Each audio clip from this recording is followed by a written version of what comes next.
Okay, so tell us about where we're going to go through right now. We're going to go through the museum grounds. We're going to start with the B-24 Liberator.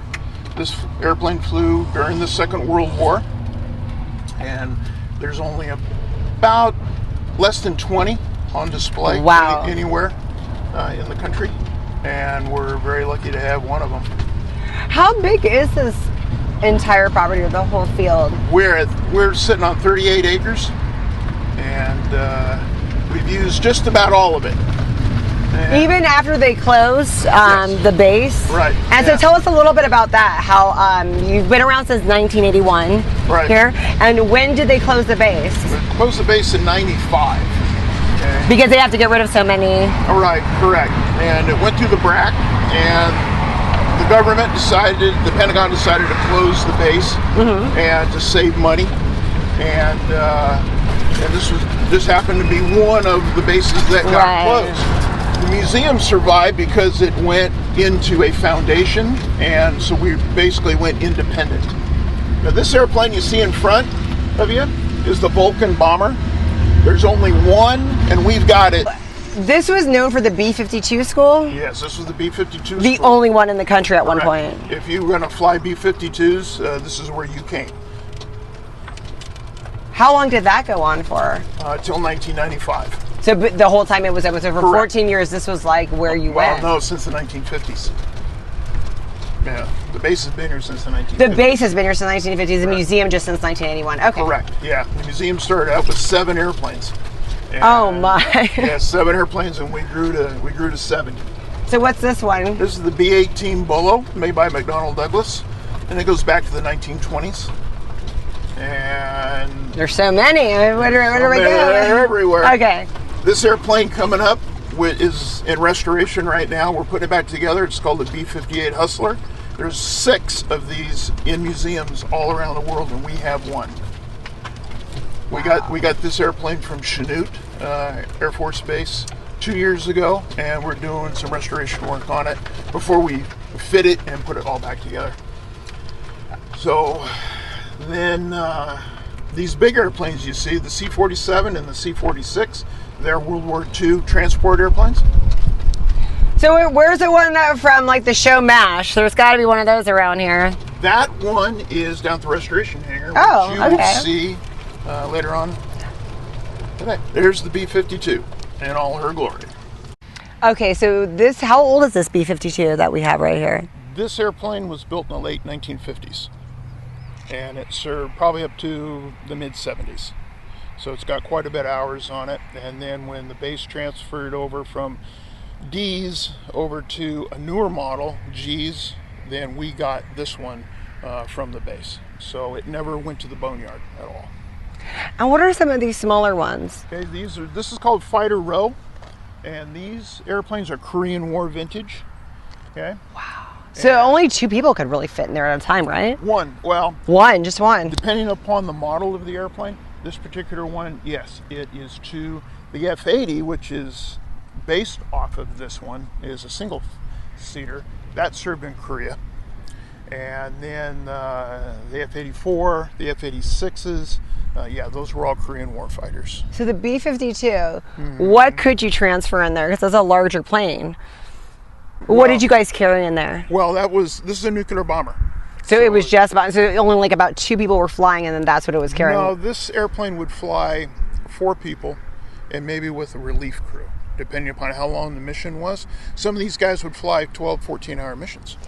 And then it's released from the bottom? Where exactly does that come? Okay. Yes, the bomb bay opens up, and then the nuclear weapons would drop. Now, in the 60s, when the B-52 was stationed in Vietnam, they would drop conventional bombs, similar to what they did during the Second World War. But they would drop hundreds of bombs out of that bomb bay. Out of this one? Oh, yeah. That's why I was like, this is bigger than I imagined, because every time you see that actually in the movies, it always seems so much more smaller than that. So I was like, you could actually store a lot in here. Oh, yeah. So did you drop them, were they dropped sporadically, or were they like all at once? They were just gravity bombs. Yeah, I mean, they had tracking once you get to the point of release. Then once they released the bombs, they were kind of on their own. But the wingspan on this airplane is longer than the Wright brothers' first flight.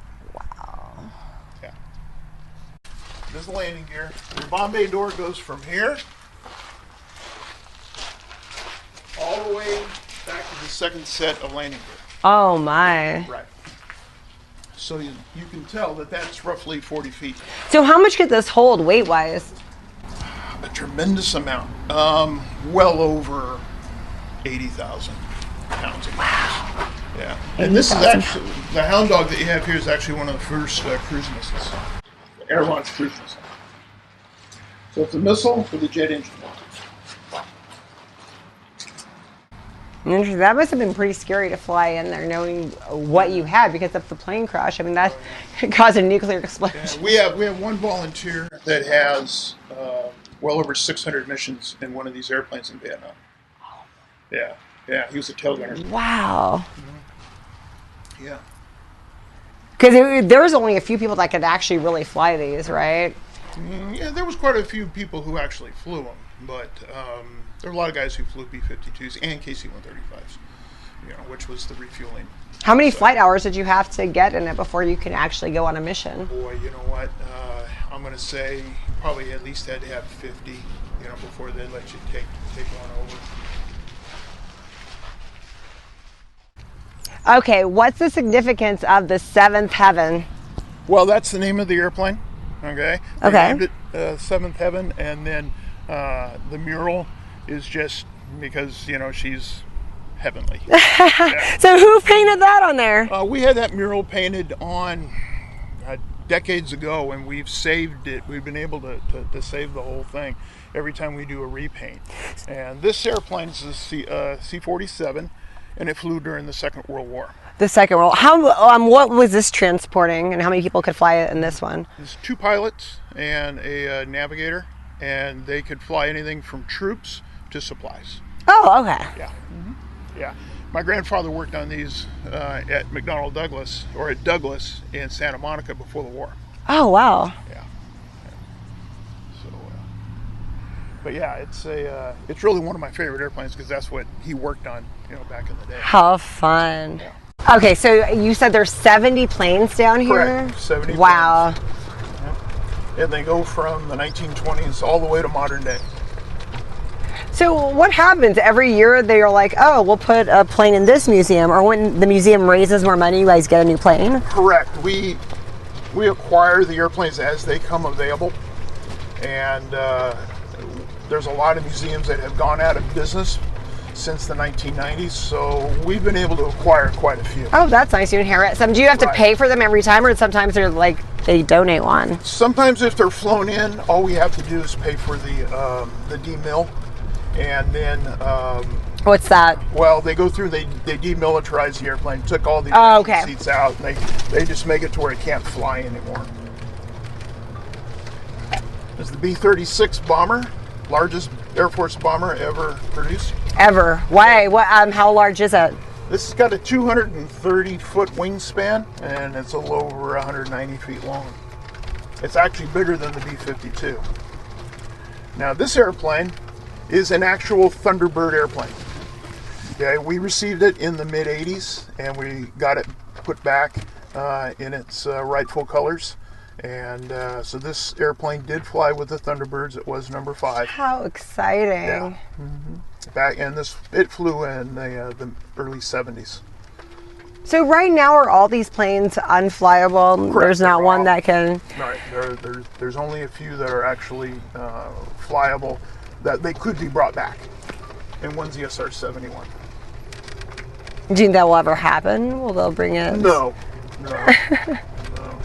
And as we come around the corner, come to the F16. So can a really rich person come in here and say, I want one of these to become flyable? Let's fly it. It's impossible. It's legally. Right. Legally, Because they're so old, or because it'd be odd having one of those? Correct. All the airplanes are on loan to the museum from either the Air Force, the Navy, or the Army. So what makes this your plane? Well, we're assigned, Carl and I are assigned To this one. But we've been assigned to it since day one. But you have to, aren't you responsible for a lot of them? No, just this. Just this one? Oh. I figured. So this is a one-person plane? That's it. Oh my, how fun this is. Okay, so this is the one that can do all the flips and the fun stuff, right? This is the same airplane that the Thunderbirds use. So what year was this? This is a 1980. And This model, okay. Right. How many, what was the year span of the Thunderbirds? Like when was the first and the last? Well, the Thunderbirds started in the 1950s, okay, and to current day. They are still flying. They were still flying. Okay, well, I saw that display the other day that they had at the air show. Mm-hmm. This is so neat. So what makes this model different than in the 50s? Like, what was kind of updated about this particular model? Well, this is the third generation fighter. So you went from the early jet engine technology, subsonic, and then you went into the supersonic jets. And this was this is actually the first leap forward of supersonic fighters, you know, where it was, you have composite instead of aluminum, fly-by-wire stick. You know, you have your stick grip on that side, you got your throttle here, you know, versus traditionally your stick grip would be between your legs, would be right here where you're... So as far as the movies go, do they do accurate depictions? I mean, when they use this, it was kind of like exactly what... That's close. This is close. As close as Hollywood can make it. Correct. As close as Hollywood can make Close it. as So Hollywood can make it. Yeah. Is that right? When did you first fall for the Thunderbirds? When was the first time you saw it and you're like, Oh, I saw the Thunderbirds back when they were flying Phantoms, back in the 70s. Actually, I saw them over in Salinas, because we lived over there, and yeah, that was really neat watching them do these things. But it's only a one person. This is a single seat, correct? There's two seats now, so you can go up as a passenger. Because I saw that in the display on the other day. Yes. Yeah, they make a B model, which is a 2-seat airplane. So have you flown in the back of one in the Yes. B model? Was it scary? Was it fun? It was a lot of fun. It was a lot of fun, yeah. And it's not what you think it is. It's pretty cramped, you know, but you're actually strapped, you know, to the seat. So there's not a lot of moving around like you would do in an airliner, you know. Wow. But going upside down and doing loops and rolls and everything is really simple. So this airplane is different because it has the side stick control. So you were volunteering here for a while. When did and you said you were assigned to this one from day one. Was that a choice? Did they just put you here and you're like, oh my gosh, I'll take it? Well, because I worked on this airplane and out at the Guard, because I was there for 22 years, they asked me if I would come up and crew chief this airplane once we got it on the grounds. So I said, sure, I'll do it. And this has been your baby ever since? This has been, me and Carl's baby ever since. How exciting. Yeah.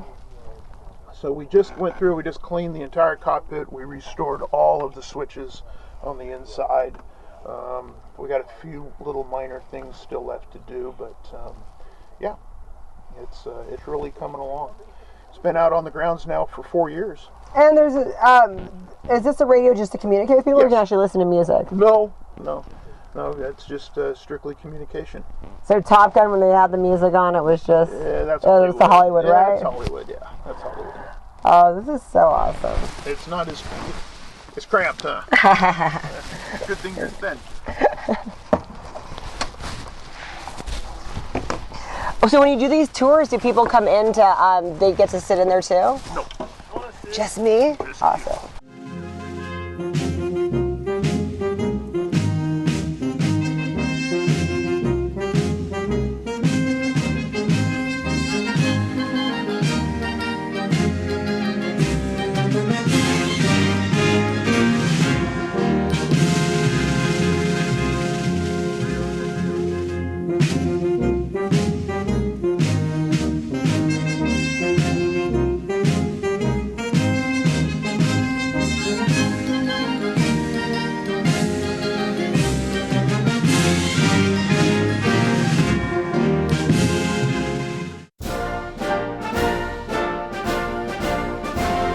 Okay, so how long have you been here?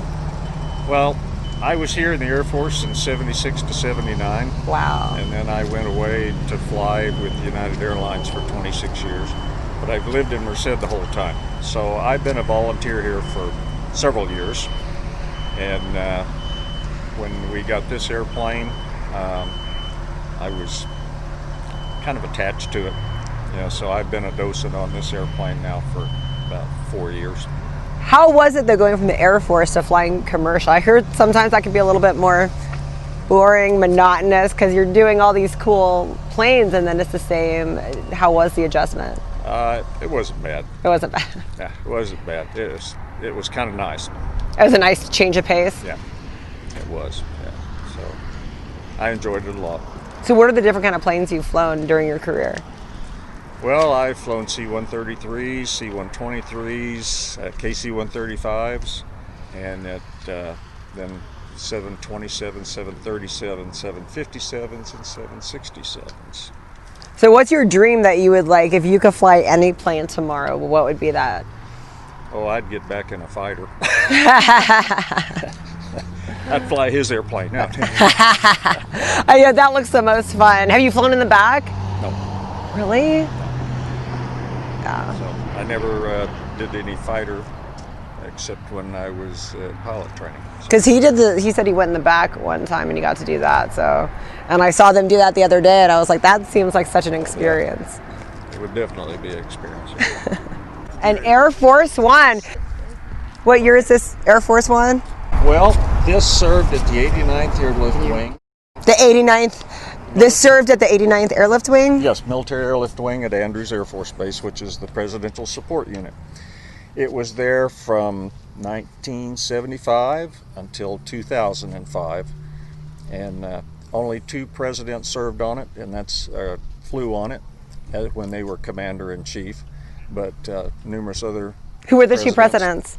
That would have been President Reagan and President Clinton. Wow, so this is a newer one. This airplane was the favorite airplane for Nancy Reagan. She has the most flying time in this airplane of anybody. And of course, the Air Force isn't going to go back and study and tell us everybody that flew on the airplane, in a 30-year period. So we take what we can get. How exciting. Okay, so ready to go on board? I'm ready. Okay. Love you.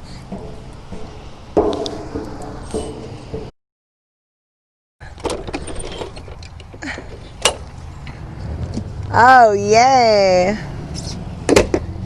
And so is this the entrance that Nancy Reagan took? This is the main entrance to the aircraft. Welcome aboard Air Force One.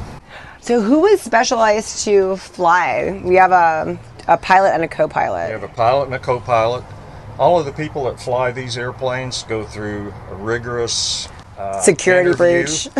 You have to have a lot of experience, worldwide experience, and so to be able to pilot one of these airplanes, because it's not more difficult to pilot, but the responsibilities, especially if you have the president on board, you essentially are responsible for his life while he's on this airplane.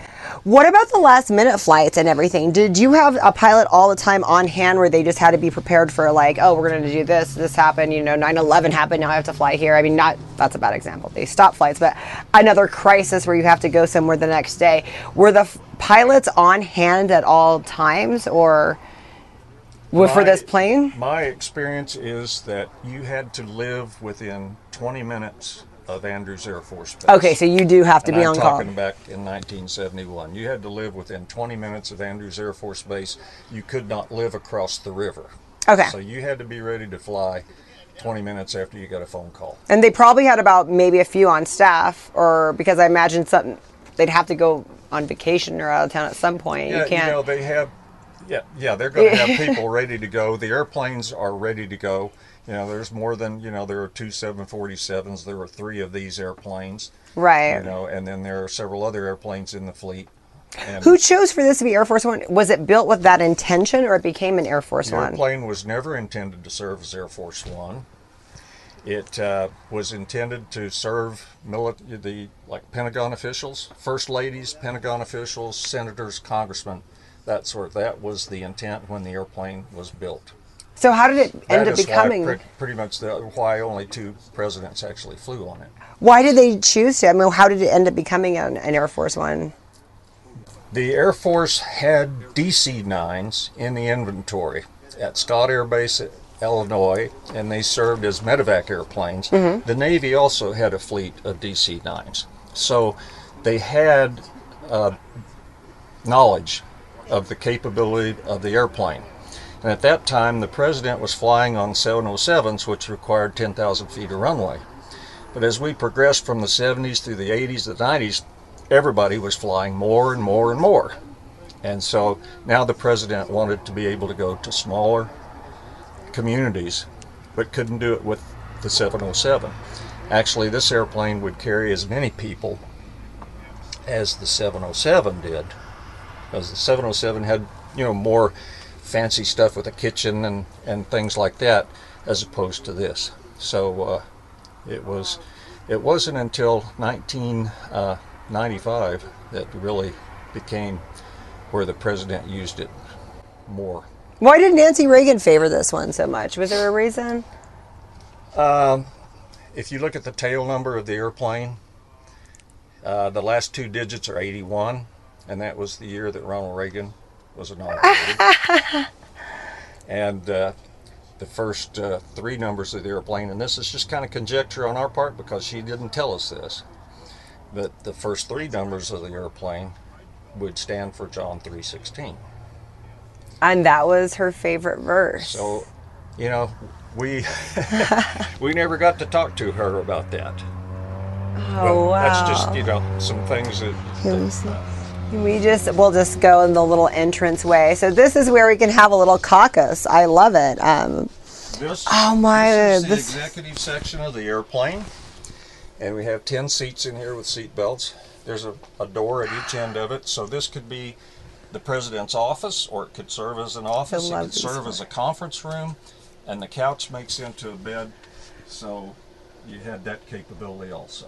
Oh, this is so amazing. I love the photos that you guys recreated to put in here and make us feel, I feel the history now that I'm coming in here, and I love these seats, the United States of America, the Bushes. This is just, that's so awesome. The picture of the Clintons seated here. The picture right here is kind of my favorite picture. That is this airplane on the ground at Fresno, California in 1995.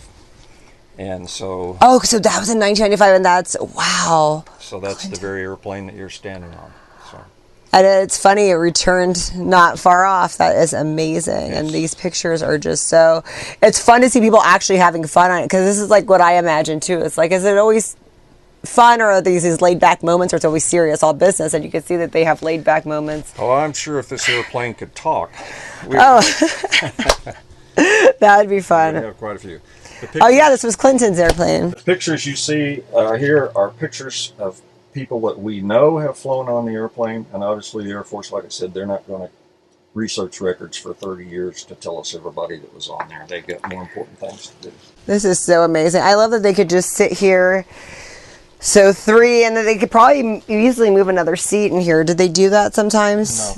No. It was just always staying like this, and then you have, so you could watch yourself on the news. You could see what's, and then they could go over what they went over, how it could do it better. I could tell you, this was a late addition to the airplane, and this came about after 9/11 because President Bush was reading to the children with the parents and the teachers and the media. And Andy Card whispered in his ear, "Mr. President, the country's under attack." Oh my gosh. And then soon thereafter, he was on Air Force One, and you and I didn't see or know where he was for 5.5 hours. So after 9/11, President Bush said, "We now have 24-hour news around the world, and I never want another president to experience what I did." And so he ordered that every airplane in the fleet would have a television. So if something happens anywhere in the world, he could see it live and not have somebody whispering in his ear. That's horrible. So that's where this came from. I love the photos of Nancy Reagan in here. So, was that in this Air Force One or was that different? I see the seats are a little bit different in that photo. This was back in the 70s when the original decor of the was different. Was different. You know, it was the cotton and bright colors and everything. And now you see the blue and the gray leather. And Hillary Clinton, when she was First Lady, said, you know, it's time that we update the fleet to modern decor. How did Castle, were you guys able to get this one? Well, that's an interesting story also. They served, you know, as Air Force Ones, all three of them. And so when it came time to retire them, they went from Andrews to Scott Air Base in Illinois, and they were there until 2011. So now the GSA owns the airplanes, and they didn't want to send them to the boneyard to be turned into aluminum cans. So they had to decide what they were going to do. And actually they tried selling it, all three of them, on eBay. That didn't go over. But then they finally decided, let's give them to museums. And so they were stored in hangars at Williams Air Force Base. I thought you had to be, it had to be authorized to be in possession, because they were talking about the planes and what happens to them, that not a rich person could just come and acquire a plane if they want to. These were for sale. But they don't do that anymore. This airplane was given to us, and so we were lucky that we were the first people that they called and said, would you like to have... That's amazing. Like to have this airplane that served as Air Force One? Well, who's going to say no? But they no longer do that where they're for sale anymore, right? Or I don't think so. I think this was a special. Because I asked if we could do that, if we could just go, if a rich person come in here, buy one of these planes and say, hey, I want it up and running for like my birthday or something. But that's impossible, right? Right. I mean, you know, and we didn't get it up and running. We had to spend a lot of time, you know, with maintenance and everything and get it certified with the FAA for a one-time flight to bring it to Castle. Just to bring it here. What's your experience like when you come in here and you clean it and you take care of it? Because this is your responsibility as this plane. It's not my responsibility, but I'm one of the docents that does the tours. You got the keys to you're one of the few people that have the keys to this plane, though. Right. So every time you were in here, I mean, you just think about what happened there and the history. And is it, I mean... Oh, certainly. Yeah, you know. Every time you get a little excited. There's so much history here. Do you bring your family in here? That's true of Castle. That's true of Castle. Do your family come in here and did they take it in? Like, do any of the kids or... No, you know, my wife and I, we don't have children, but, you know, she's been on it. But, you know, basically it's open for tours on the weekends and special days. But you get to bring some history to people. You get to bring people a special day and a special experience. It's got to be rewarding. It's a lot of fun, you know, because how many people get to go on an airplane, Air Force One? You know, you have to be invited to do that. And, well, I'm very privileged that you guys let us in here today. So what's that phone used for? Is that just for the president? Okay, this is a secure phone, and there are several through the airplane. There's one here, there's one over here, there's one back behind in the other cabin. So he's always sitting by one typically. The president always needs to be sitting by a secure phone. Right. And so when he picks that phone up, it connects to the airborne communications specialist in that little section of the airplane up front there.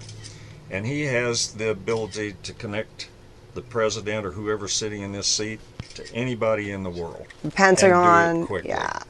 You know, so if the president wants to talk to his wife, he makes it happen. If he wants to talk to somebody at the Pentagon, he makes it happen. If he wants to talk to a world leader at Russia or Iraq or whatever, he is the person that makes it happen, and it happens very quickly. This was the day before cell phones, so it's super fascinating.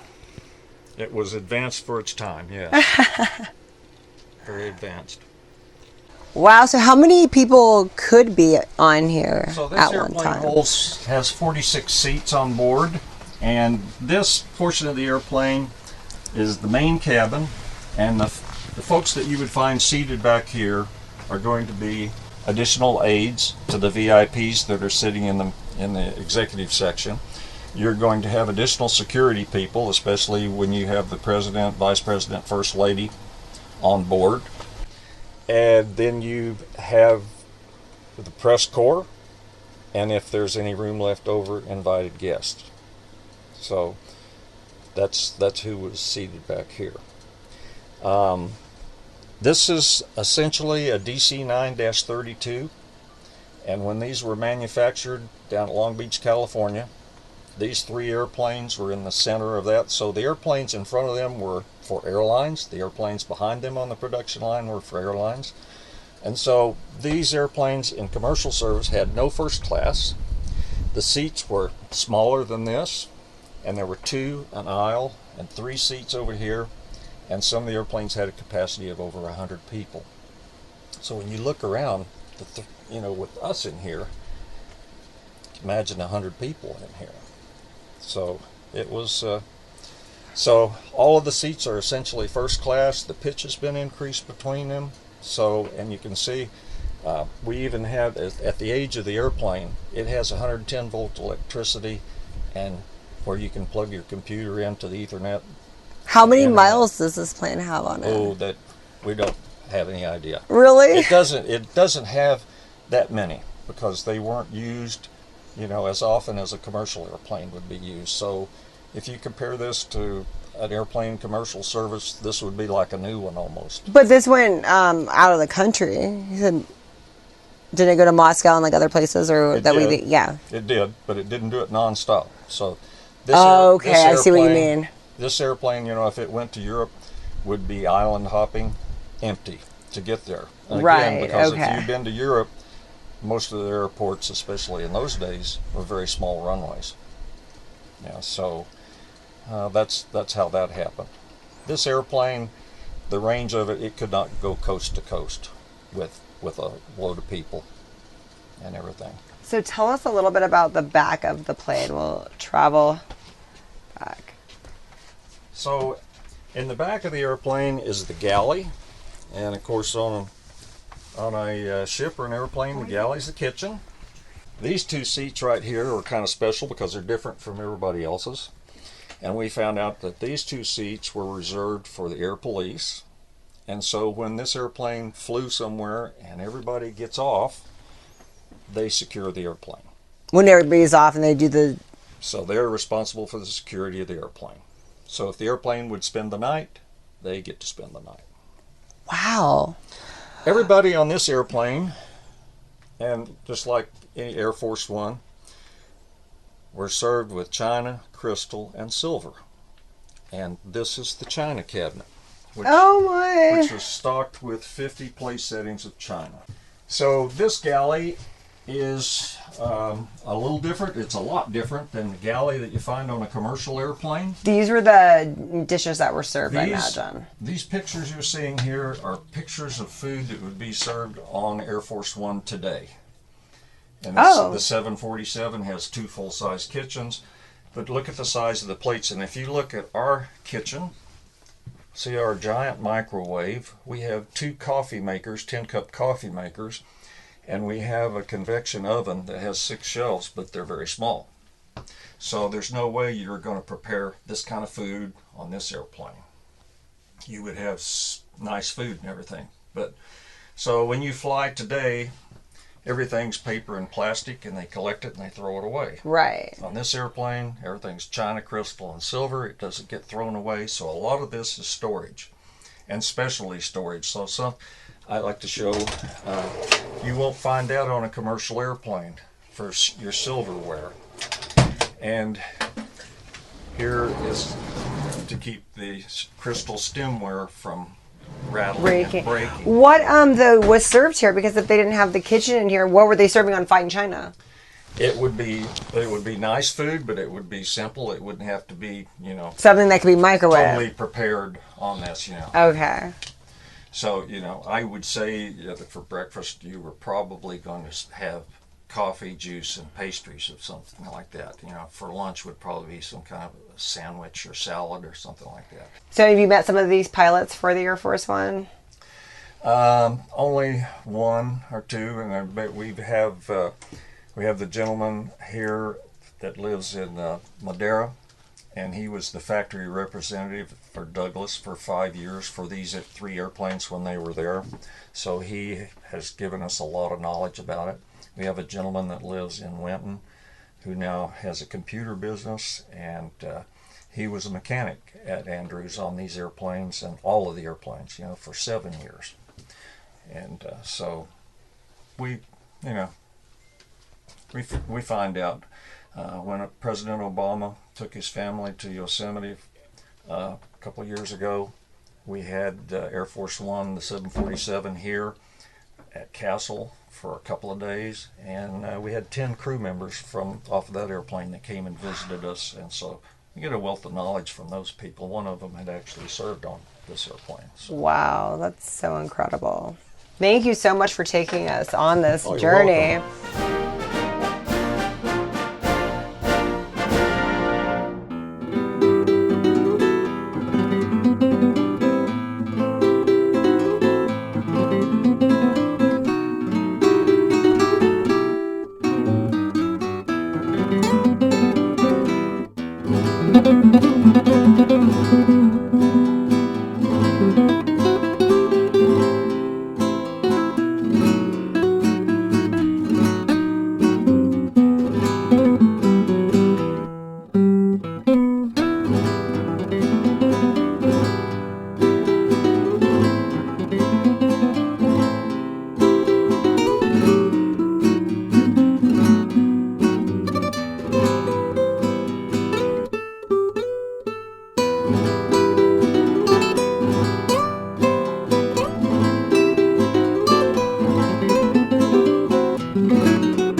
Okay, so tell us what you do here at the Castle Air Museum. Well, I have the honor and privilege of being the executive director, which means I kind of oversee the daily operation, which includes staff, it includes all of our volunteers. We are now in our restoration hangar, which aircraft come in, if they come in pieces that are not flown in, trucked in, they're reassembled here, restored here prior to them going out. If you want to become a volunteer here, do you guys look for more volunteers? Is that something, how do you apply? Well, that's a constant. People can apply through our website.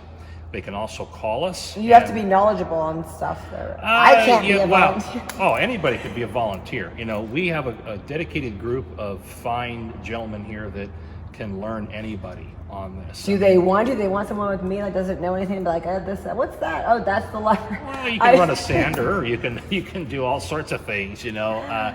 Because it'd be a great learning experience. I mean, I would think. True. It becomes a labor of love. What's the youngest you could be a volunteer?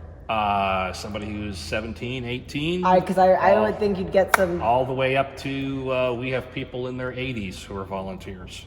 I just know there's a lot of kids with such passion. I have one kid in mind I think would just love to be a volunteer here. Oh, sure. You know, it teaches a lot about hands-on mechanics, fabrication, paint. I mean, it's a whole plethora of things that they can. Do you ever have classes here? We do have a internship program with UC Merced. Yeah, okay. With their School of Engineering. And normally we would be just wrapping that up now. However, the COVID-19 put a kibosh on it, but next semester we will probably have a series of students in here. As a matter of fact, there are about 35 that come in, and there's more that apply. We just don't have the capacity to take more than about 30 or 35 per semester. A lot of them have put that on employment applications, and have really gotten hired on by Lockheed Martin or Northrop Grumman because of, wow, you actually punched rivets and you did this and you worked on aircraft, you're hired. So that is so cool. So restoration, this is where everything pretty much has to come here when it first arrives at the base. This is very true, yeah. Okay, so tell us a little bit about what we're seeing in here. This is the stuff that just came? These are actually, this is an aircraft here. It's an F-102 Delta Dagger. Okay. It is a former California Air National Guard airplane. This came to us in 2005 from Chino, California. So it's in for a renovation. It came in off of the display areas. And it's been here this whole time since 2005? No, outside it's been. Oh, But it came we in brought it here. in about a year ago because it needed a paint job, and the weather tends to beat them up a little bit outdoors. Yeah, especially here. So they're moved in. They're gone through completely. Any metal panel that's corroded will be remanufactured, replaced, riveted on correctly, and then gone through a repaint, and then it's rolled back out onto the grounds. How often do you usually have to restore these? I mean, is this every year kind of you bring them, every 5 years? I would say about every 12, 15 years. Oh, that's not bad. It's not too bad. We are in an area that is humidity-wise a drier climate. Exactly. I imagine that takes if, some more if we were near the coast, heaven forbid, these would be dust because of the salt air corrosion. Right here we have a somewhat rare drone. This is a drone that's designed and flew at 3 times the speed of sound. It was made to fly off of the A-12 and the Blackbird reconnaissance plane that you saw of the presidential aircraft. Didn't work too well. They had an accident with it. However, this actually was flown on missions and launched from B52 bombers, like underwing pylons. They flew over China and were meant to take reconnaissance pictures, flying very high and at 3 times the speed of sound, which is somewhere around 2,100 miles an hour. How old is this one? Oh, this goes back to the late 60s, probably. This particular model? Mm-hmm. Yeah, these were made by the same company, the Lockheed Skunk Works down in the Burbank area, and they were made to recover data during the Cold War, so we could assess that. You see here, there's an engine pod on. I'm not sure if Bill showed you the B58 out on the grounds. It's kind of We in the drove center. through that. Yeah, this is one of the engine pods. You see a lot of work going on here with. There's plates back here, so when you put the screw through, it automatically goes into what they call a nut plate. A lot of work being done on that. What about the astronaut? Oh, well, and this is exciting how aviation, NASA, this is where it kind of comes together. I think this is really fascinating. It does. And, when you look at it, we are not more than 100 years, we're a little bit more than 100 years since man's first powered flight. But when you look at these airplanes were maybe 50 years after man's first powered flight at Kitty Hawk. So this particular airplane right here is the first Air Force mass-produced supersonic fighter aircraft. This is 1955-56 right here. Okay. Now this went to NASA right after it was accepted by the Air Force and went down to Edwards Air Force Base, which is where what they call the Dryden facility for NASA. So if you see these orange boxes, those are data recorders in there for experiments that NASA was doing on the flight of this aircraft. So if you look at the tail, these are the NASA colors. So this particular aircraft, we've had some people do some exhaustive research, and we have pretty solid documentation that people like Neil Armstrong, the first man on the moon, flew this aircraft at Dryden at Edwards Air Force Base. Gus Grissom, who was killed in a fire in an Apollo astronaut program, was killed in a capsule fire. So the history of this is quite steeped, and it's basically hallowed ground. So we're very, very lucky to have it, and you can see it's been brought in again because it was out for about 15 years, and it had some issues, needed to be brought in and completely gone through. So. And I heard there's some writings in there from some of the astronauts. Have you guys found some original writings? There may be. Your friend over there had told us that there were some writings found from that. So that's all you knew, like Neil Armstrong. Yeah, that I can't verify. Well, we'll go talk to him about that. But I do know the restoration crew, when they restored it in 2004, signed their names in there. We do get people, pilots that will fly an airplane in, like the Tomcat out there, the F-14.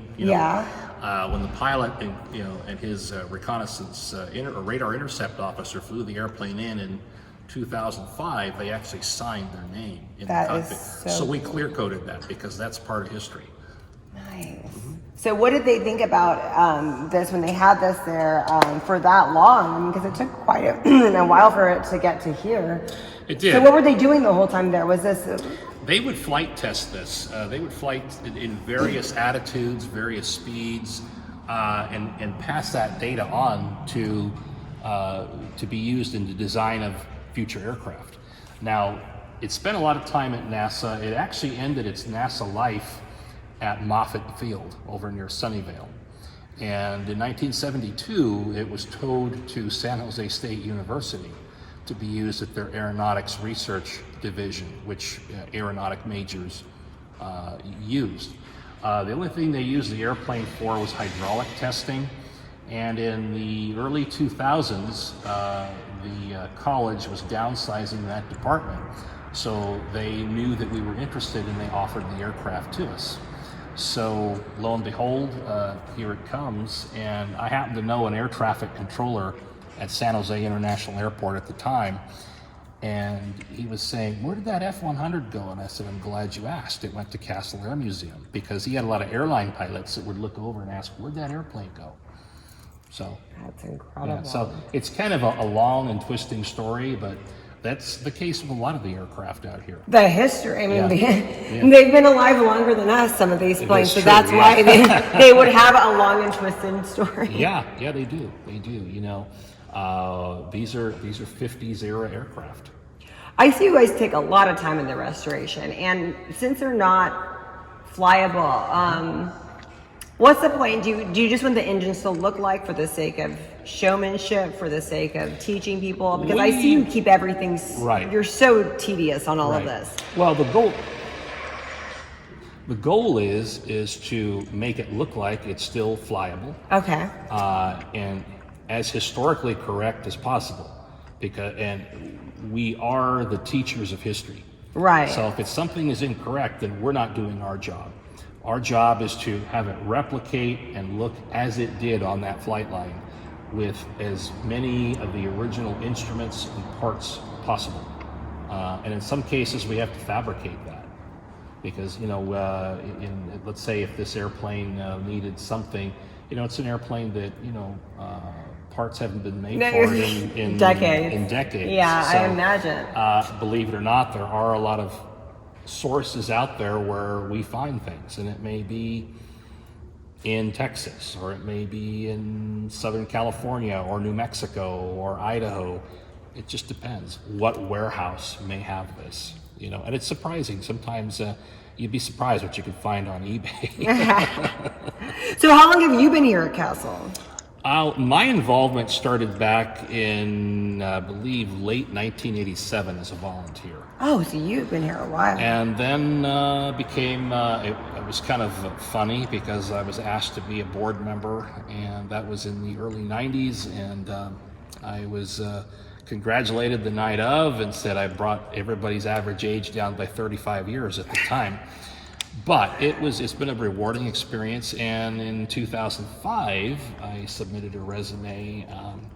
I said, you know, basically, you know who I am, you know I can do different things, give me a shot. And you know, I was hired in early 2006, and here I am. So, you know, I did a lot with in the early 2000s with aircraft acquisition, recovery, funding. I fundraised a lot, which I still fundraise a lot.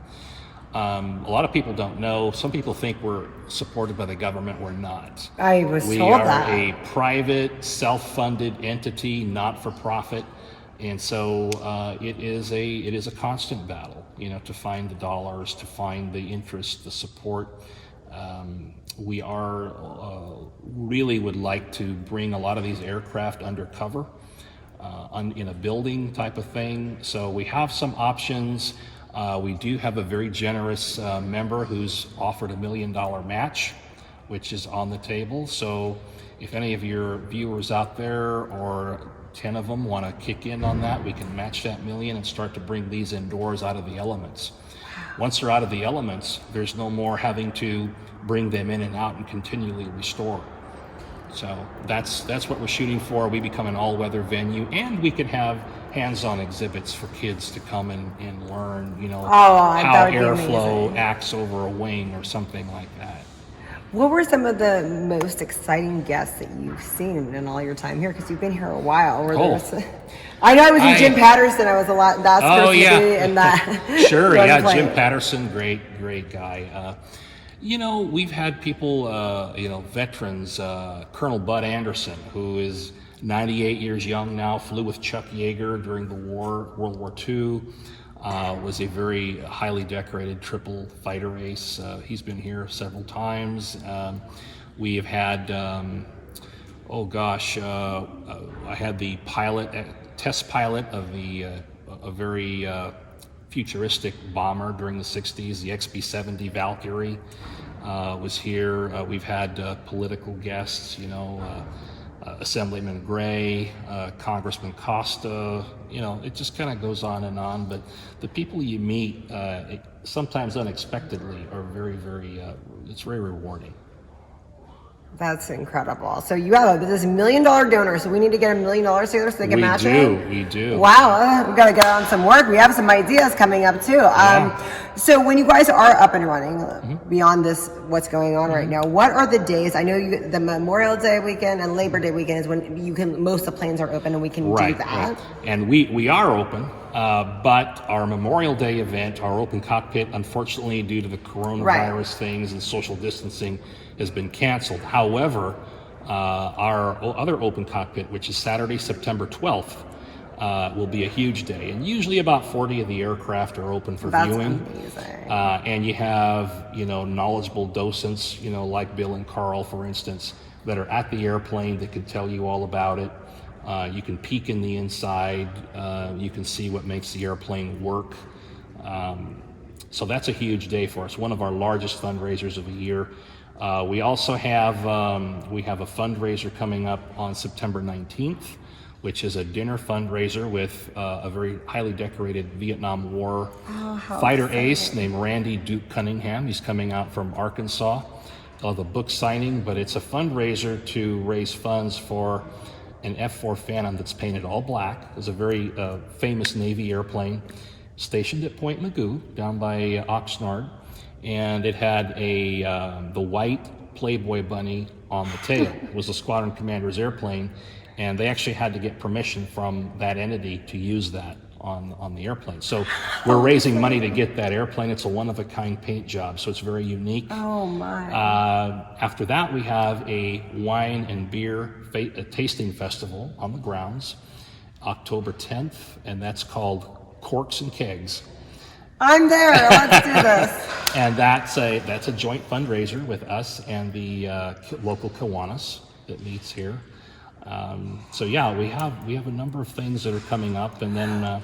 So on the regular, when you want to bring your child here to view the exhibits in the museum, what are the days and times you guys are open on a normal time? Not normal is 7 days a week. Really? And it's 9 a.m. to 4 p.m. every day.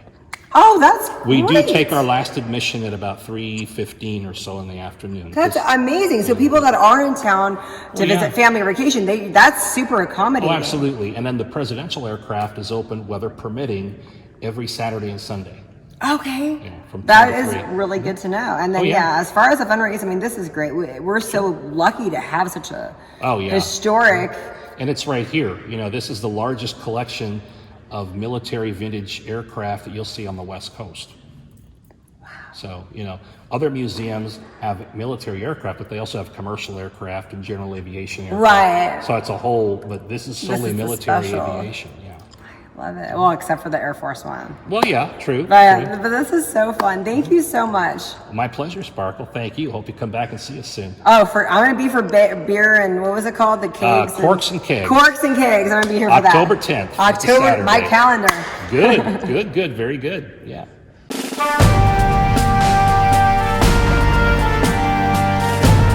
Carl, this is the inside of the Castle Air Museum. So tell us about some of these lovely fixtures. This is what a lot of us are wearing nowadays. Sure. This is the original. Old artifacts. Tell us about World War the mask. I. That's a gas mask, because they were using mustard gas in World War One. But were they ever wearing this inside the planes? I know when they were dumping the bombs and stuff. Was it something? That's infantry. That's infantry. Okay. Yep. So that's Army and whatnot. So that was just. You have planes assault, so now we can Right. get the visual of what was going on down Right. here when we were up Yes. there. Okay. Tell us about this area. Just various things, just exhibits, some stuff from the chapel that was here on base and whatnot. Are these the people that passed away while, or they were the ones that flew the planes? I really don't know. These are partisans who lost their lives, so I am On assuming that, and these so are, that's what when it said dedication. That's what I thought. Right. Okay.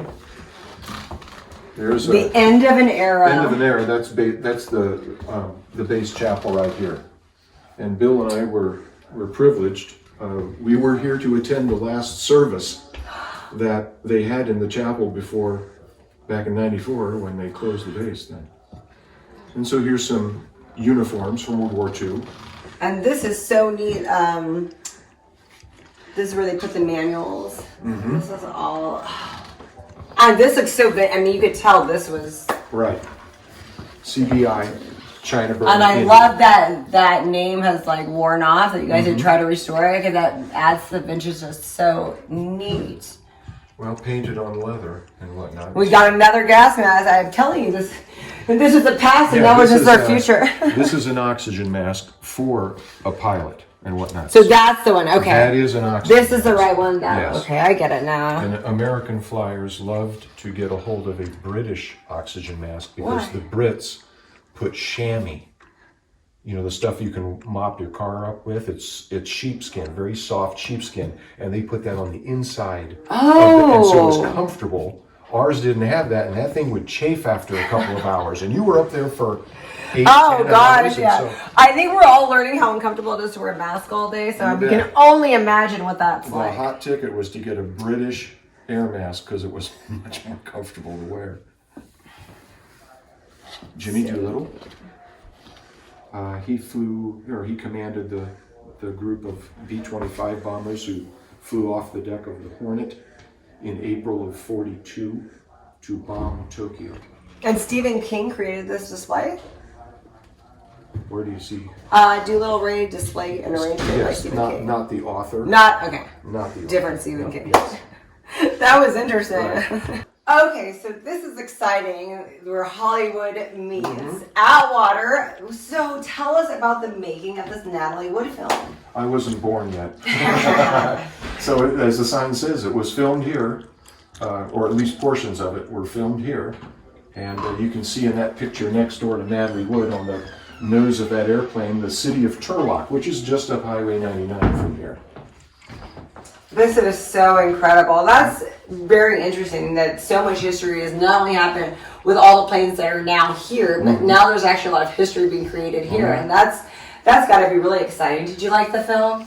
Oh, Don't tell me you didn't see it. oh, sure, I've seen it several times. We like it more for the footage, you know, of vintage footage of back in the day, in the late 50s, you know. We should do a showing here sometime. That would be cool. I don't know if it's available, if the girls have some copies that are available in the gift shop or not. We could do a viewing. That'd be so fun to watch it where it's made. And explain this display. Well, this is First Lieutenant William P. Correa, and this was his airplane right here. And so this is a 1/48 scale model of a B-24, Which we have out there. which we do have one of them like that. I think we did get the footage of You that. can see that that engine was obviously battle damaged, and so when they came home, they skidded off the runway into the grass and the mud, and you have to get a tractor to tow them out.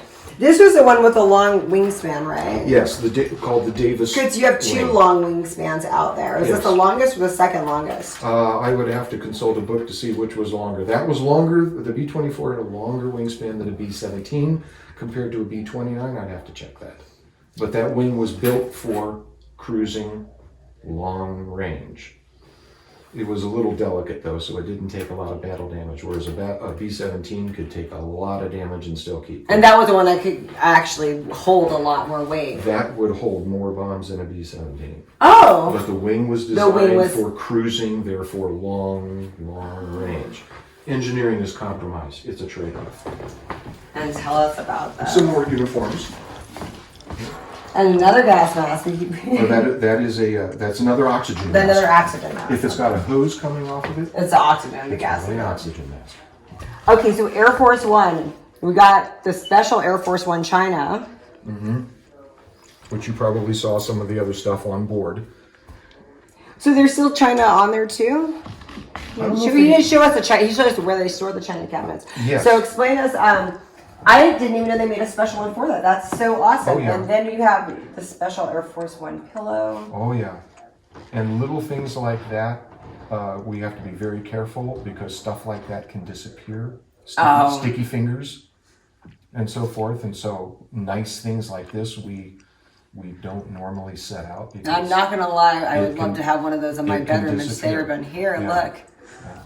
No, but I'm so glad you guys have preserved all this stuff. I mean, when you look at everybody can come and enjoy it, I'm really glad that you guys work so hard to make sure this all stays safe and stays good. I wouldn't steal it. I would just try on the clothes.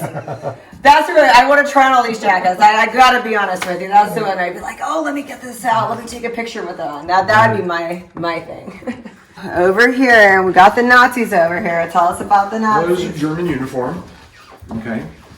Judging by the color, I'm going to guess it's Luftwaffe because it's kind of a bluish gray. Well, it's cool. This looks very original. Like everything you guys have preserved around here. It's the real deal. Yeah, it's chewed up. Wow. Yeah. So you got a real Luger, that little pistol back in the corner, the shelf right there, a Luger. Pistol, real. Is that the one they used when they lined them up and shot all of them at the same time? That was just one of the types that they used. And then how you get this uniform looks super intact. That's it is. Very good job on preserving that. Which is kind of amazing because a lot of that was wool, and so moths and whatnot would get after those as the years went by. Like I said, never give me the keys to this. I'd be trying everything on.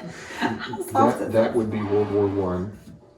A uniform, you can tell by that collar on the top of that jacket right there. You can tell that's World War I style. So well preserved.